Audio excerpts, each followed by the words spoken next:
Hello there, this is Welsh ASMR 82. Hey, how you doing? In today's ASMR football or soccer video, we're going to be focusing on the Premier League and the results from this weekend. And then I'll just take a snapshot of different results from different leagues. I won't do the full shebang this week. I hope you're well, and I really hope you enjoy the video. So before I get started, just want to say congratulations to the Welsh women's team who just had their best results ever.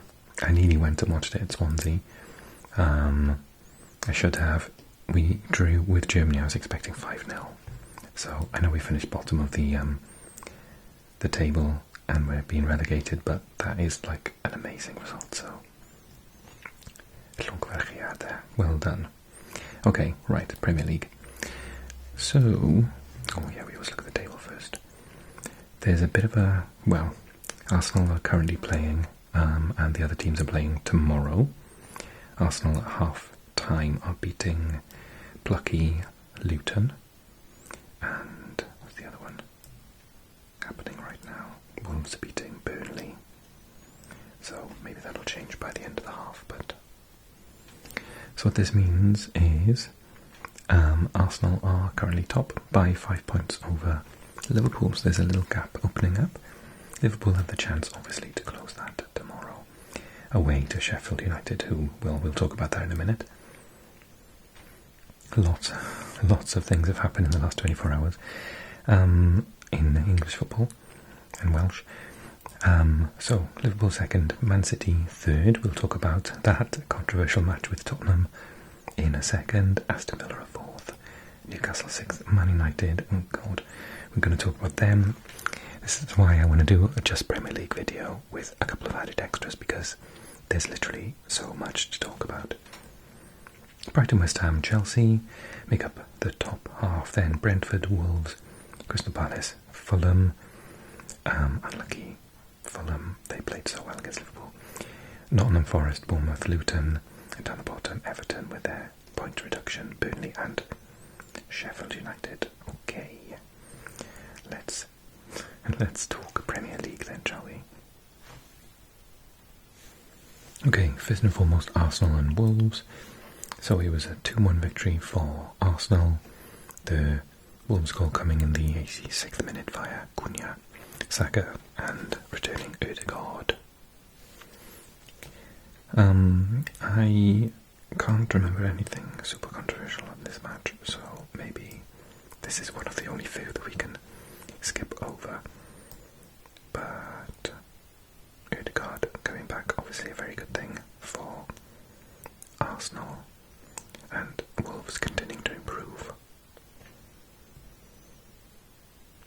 I'm starting to feel like Wolves are going to stay up, actually. I marked them as being a surefire relegation battler, but I'm starting to doubt that now. Brentford beat Luton. Brown with a goal for Luton, but Maupay, May and Baptiste for Brentford. Ben Mee being the man of the match, and Bell and Lockie having good games, but not so much the other players in the team.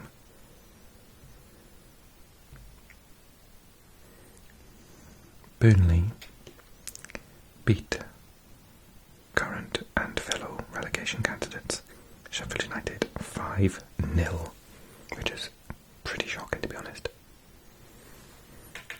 And here comes our first point of contention for the week. So 5-0, Rodriguez, Larson, Amdouni, Koleosho and Brownhill. Obviously completely green. Oli McBurney sent off. Ahmed Hodzic not having a good game at all. Basically no one did, Foderingham. And as a result of this match, Paul Heckingbottom got sacked.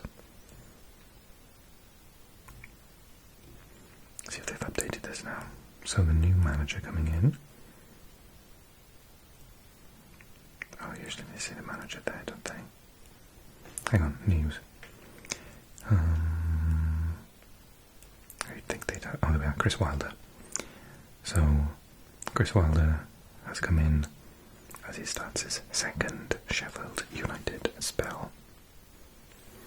I can't actually remember what happened, but it said that his relationship is all fixed, and the relationship with Prince Anton is fixed with Fenerbahce. But yeah, he's back for a second spell at the club after Heckingbottom gets sacked. So let's have this bit of news. Then Everton, despite their reduction, are continuing to play pretty decently. This time they beat Nottingham Forest in the Forest ground. And we had good performances by Yates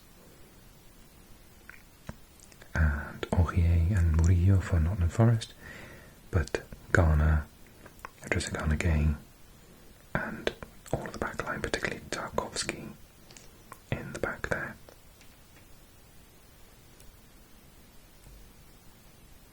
Sean Dyche only made one, that's bizarre, one substitution in the match.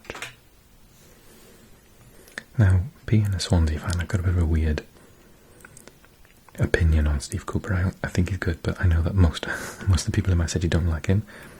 Despite his fantastic record, I cannot understand why is he not playing Nico. Nico's performances for the national team are literally world class.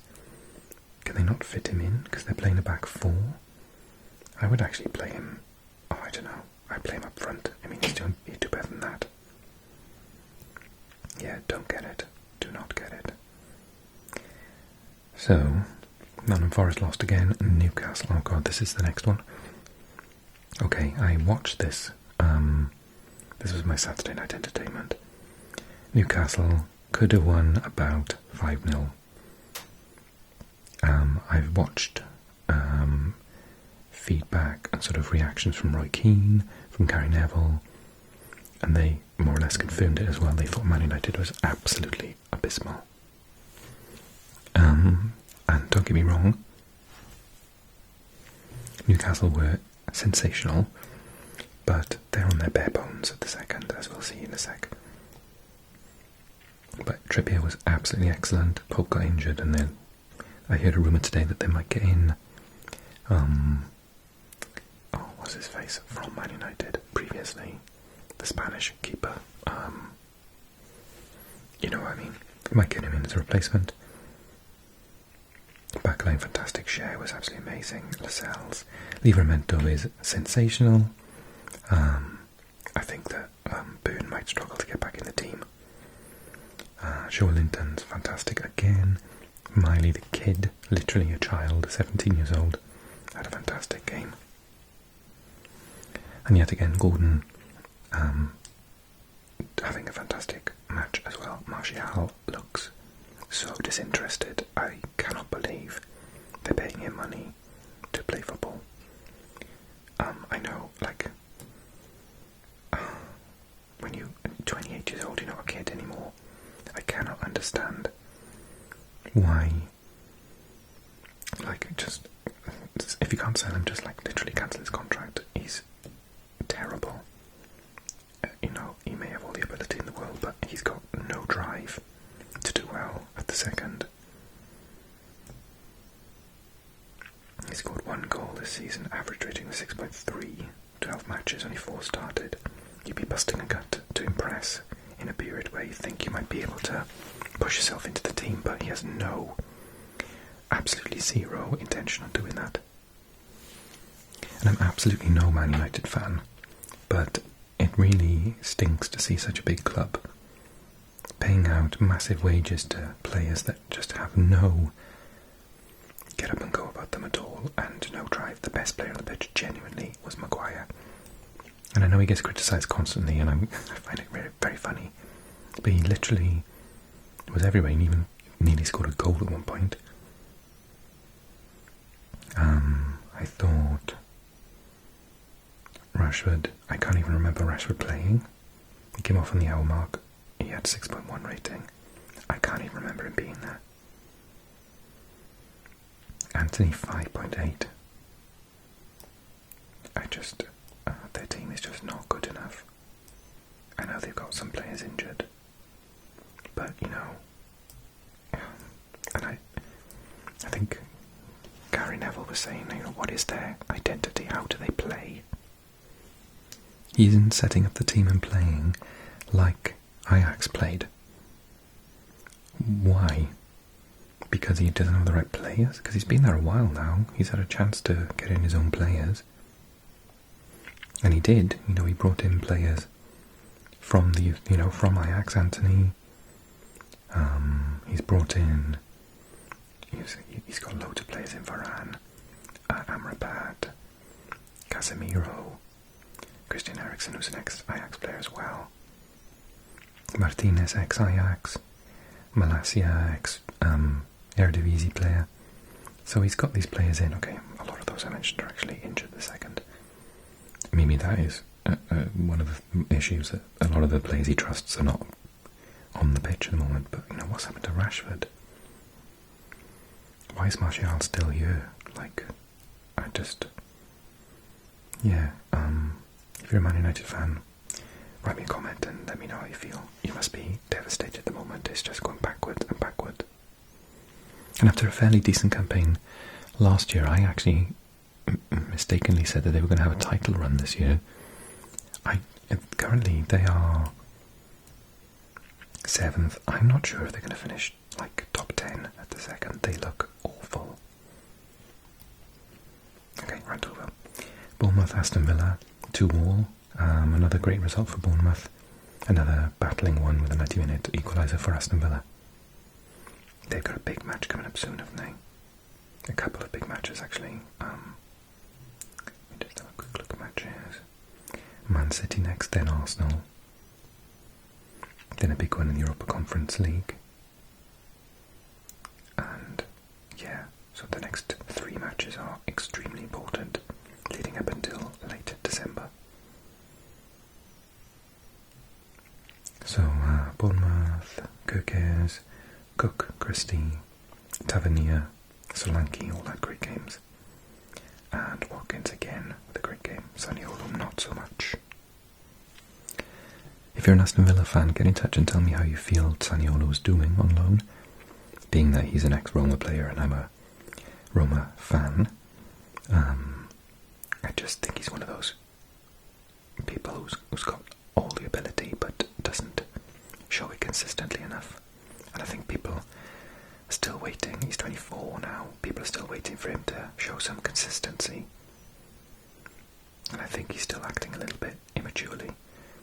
But let me know if you just had a bad game and you think he's actually very good. Douglas Luiz, everyone's after him. Bailey, he did not play in central midfield. I think that they should be swapped. McGinn had a rare off day, and Konsa had a good game as well.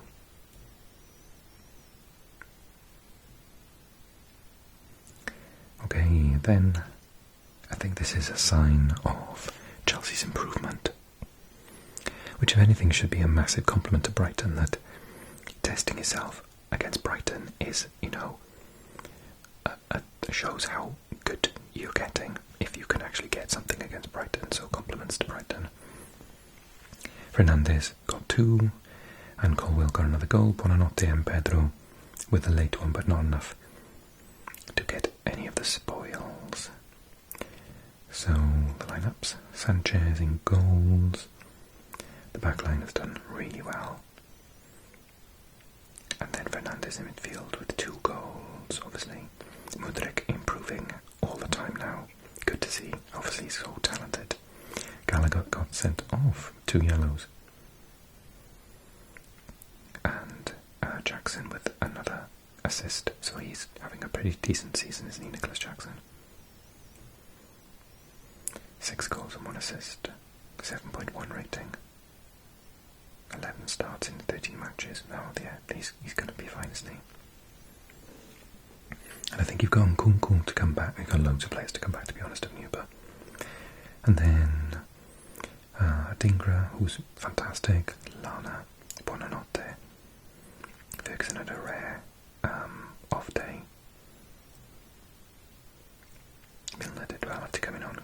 assist goals.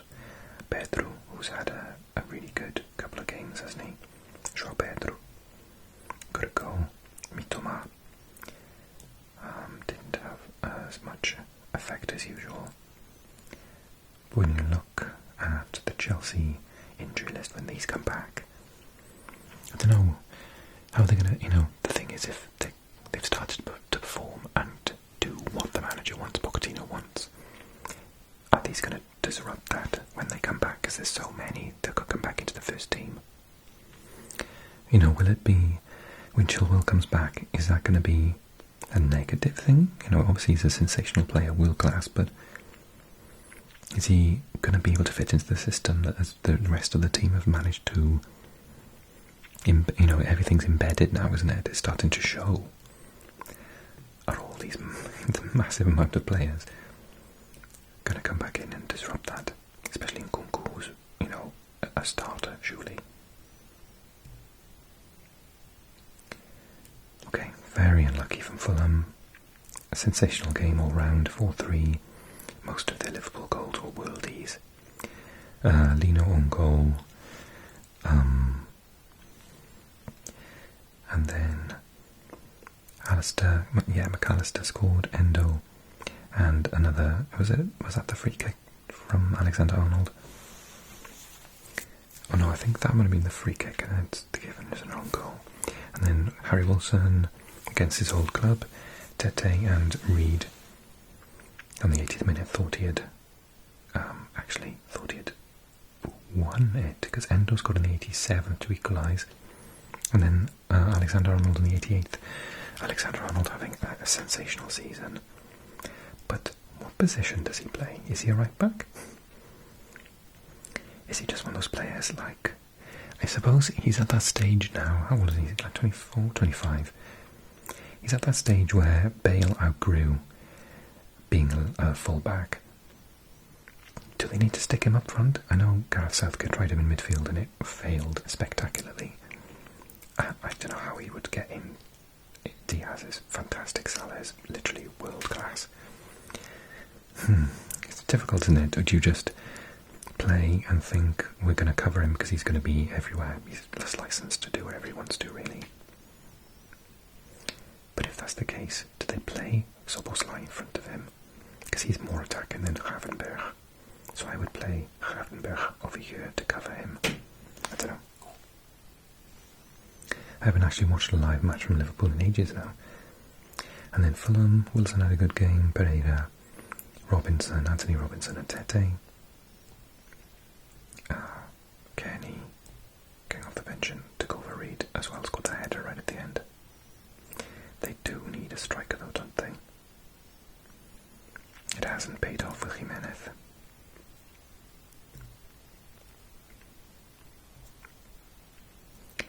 West Ham Crystal Palace, London Derby, 1-1, Kudus and Edouard. And players that did well so far. Mohamed Kudus, when I heard they were buying him from Ajax, I was very excited because he's a sensational player. Edouard, surprisingly quiet game from Olise. And then the really good back line.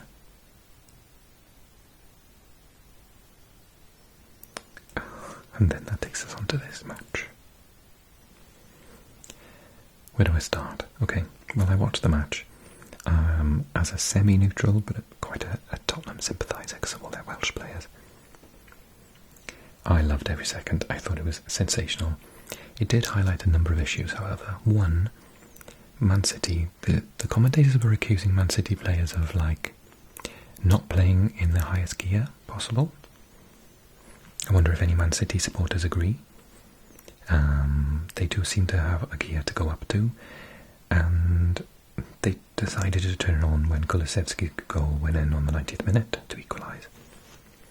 And obviously there was that massive controversy with the referee blowing the whistle and not allowing Grealish to go through on goal, basically one-on-one with the goalkeeper. Although I think I was recommended a video online which said that technically they felt the referee's decision was correct, but I didn't click on it, so I can't comment. But at the time it looked like a really bad decision. There's no guarantee that he would have scored, but a 50-50 all the same means that there's a high chance, and he'd already scored once in that game and looked pretty decent. So Doku came off injured.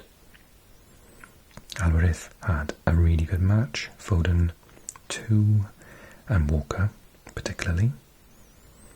I think Guardiola is very, very good. He's still only 21, you forget that, don't you?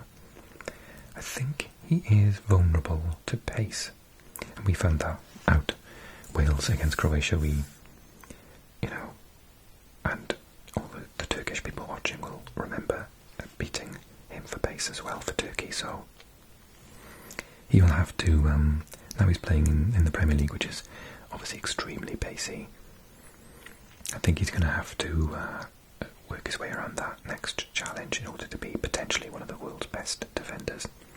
I think that Van Dijk definitely managed to do that. But obviously learned his trade at Southampton, so he was in the Premier League anyway before Liverpool bought him. And obviously there's that stat for Van Dijk for ages that, basically no one beat him in a 1-to-1 for like 3 seasons or something absurd. Rodri, obviously Man City are a better team with Rodri in statistically than without, but he got himself booked and will miss the next match against Aston Villa, as will Grealish, which he must be a little bit upset about. Haaland got booked, but did he get booked for his reaction? Because his reaction was, it was very emotional. He had a bad game, if I'm being honest. He had a really bad game. Someone gave him 7.5. No, it's nonsense. He missed an open goal, basically. Practically. For him, an open goal. A goal with only one person stood in front of it is an open goal for Haaland. And he seemed a bit off the. He didn't. Yeah, his touches weren't that great, and he didn't have a great game. So I totally disagree with that rating. And he was angry at the end because he's competitive, But Son is running, who's highly praised by, in the same conversation, Gary Neville talking about Man United, said, compare him with Son, compare Rashford, for example, with Son, all the running, the goalkeeper has the ball at his feet, Son sprints, however many, 10-20 yards, sprints, not runs, absolutely full pelt at the goalkeeper to close him down. He's never going to get there, but he wants to put pressure to make the next pass potentially a bad choice, and he's willing to put his body on the line. That is a captain's performance. He is inspirational. Kulusevski is looking so good in the middle of the park. He's going to really try his best to fill in for Maddison, I feel, now that they've decided to play Johnson on the wing with Gil, and they changed Gil out for, was it Richarlison? I think it was 87. Oh no, it was 46. Basically, anyway, Gil went off half time, did he? For Højbjerg. Oh, yeah. I think they just moved things around. Lo Celso had a really good game, fantastic goal. Johnson got an assist. He nearly got a second one. They sent a ball over the top.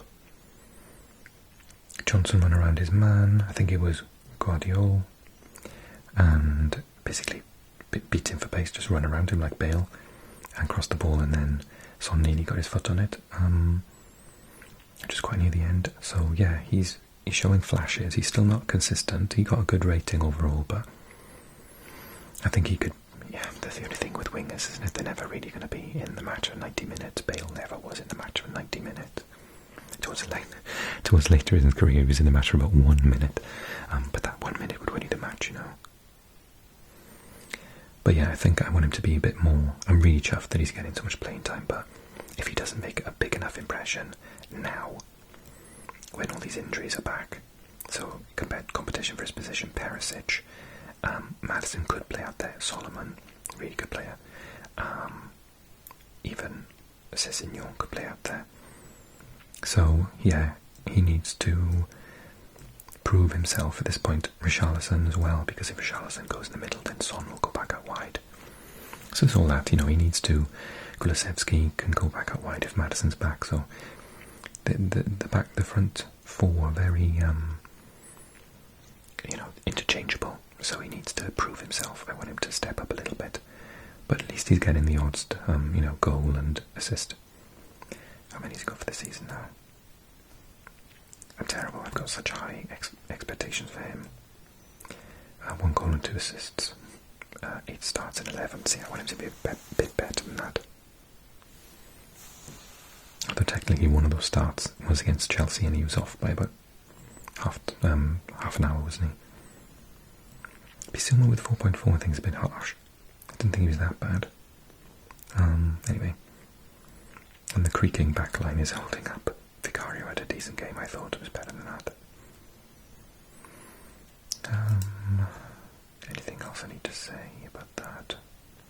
Yeah, so I think, to be honest, the winner late on for Man City would have been unfair. I thought Tottenham, in the second half, I thought Man City could have beaten them about 5-0 in the first half. In the second half, they really came to life and you could see their confidence building with every minute that they weren't conceding or even taking shots on goal. And I think that's where the commentators' disappointment was, that Man City didn't take their chances in the first half, and in the second half they just kind of were in second gear for most of the time, and Tottenham were growing in confidence and getting more chances and starting to believe that they could get something out of the match. And that's the moment that it changed, really. The mentality, just the intensity dropped. And if anything, Grealish kind of scored against the run of play. So, okay, so do get in touch with any comments that you may have. Any other news-worthy articles?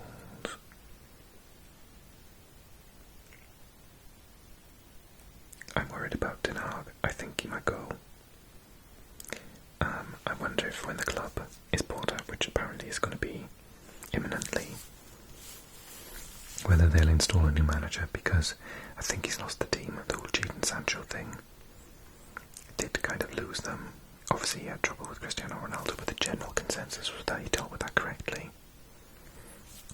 But the Jadon Sancho thing has upset the squad more, and he doesn't seem to have the dressing room at the second. And as such, in their press conference today, ahead of their match tomorrow, is it? Or the day after? Yeah, tomorrow I think. He banned 3 news agencies from coming because he said that they have printed overly negative articles about the club and his relationship with the players at the second, without offering them an opportunity to offer opinions in the contrary.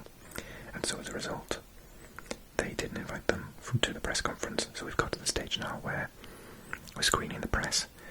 If that's not a good sign, that's not a sign of a happy team, is it? Where you don't want certain members of the press to attend your press conferences and you stop them attending. That's desperation, isn't it, at the second? And how much of the club are going to support him if he's not getting results on the pitch, and then there's all these things happening off the pitch. I think his clock has started ticking. And at the second, full time in the Wolves-Burnley match, Hwang has scored. He's having a good season. And Luton have equalised against Arsenal. We're only just over the hour mark. Barkley with... Oh, they were winning and Havertz has scored. Wow, okay. That is sensational. Well done, Luton. Not great for... they're only up to 3 points away now. It's an exciting Premier League though this year, isn't it? Other things I want to talk about before I finish the video. Remember, this is not a usual video, this is focusing on the Premier League. I want to talk briefly about Swansea. Swansea have sacked their manager as well. It's a manager sacking day. My brother and I are really happy. I've been so unhappy with everything. He was not the right appointment at all. So let's have a look. Swansea City manager Hunter Twist as top candidate is not interested. So, yeah, we've sacked Michael Duff. He wasn't playing the way that we wanted to. We fancy having either Nathan Jones, who's obviously a Welshman. What's his face? So, something like Michael Duff. John Eustace. So John Eustace, former Birmingham manager, described on Wikipedia when I looked him up yesterday as when he played for when he was managing a non-league side, they called him non-league Barcelona. That is what we want at Swansea. There's a certain way of playing. Duff. I remember watching the stats because I couldn't watch Swansea play on TV, and I'd be looking at the stats on this platform and just thinking, why have we only got like 50% possession? That's not Swansea. He was sort of direct, but without scoring goals. It was bizarre. And we have now won in 8 games. We are now hanging dangerously. I think. Oh, are we playing now or something? No, okay. Well, when I looked the other day, I thought we were down in 21st. We are only 5 points from relegation, which is absolutely unthinkable for Swansea. We want to be in the Premier League, as do everyone obviously, but we feel like we could be in the Premier League. The style of football that we want to play is Premier League football. So yeah, I hope we get a manager in who's going to play that tiki-taka style, and we just need to have a better appointment. I'm glad that the board, normally I don't like managers getting sacked early, but to be honest, from day one I just thought, what is this guy? He's just not a Swansea manager. So there's that. Also another weird sacking, I felt, was in Turkey. So they sacked, was it Kluivert? It doesn't say it here anywhere. From Adana Demirspor, which is bizarre because they're 4th in the league, or they were 4th in the league, they're 5th today. And they're having a fantastic season. They're not a club that I would consider to be Champions League, European competition sort of contenders, but I think they've done really well. They've sacked him. It doesn't say anything about it. But yeah, so that's another odd one. If any of the Turkish fans want to weigh in on that and let me know what's happening there, then do so. Because he's only 1 point away from 3rd. Why are you sacking your manager? So bizarre. I think it was Patrick Kluivert, but I can't remember off the top of my head. I just remember being really shocked because I thought, oh, Adana are having a really good season. Does it say down here with their manager? No. I don't know. Okay. Anything else I want to talk about? Not at the second. I will do a Champions League, Europa League and Conference League results video really soon with the predictions for next week's final match day in the league stage. So look out for that video. But after this video I'm going to record another 442 reading video, so I hope you enjoy that, and that'll be coming in a couple of days. Okay, take care everyone, thanks for watching. Sorry I didn't cover all the leagues today, and we'll be back on it next week.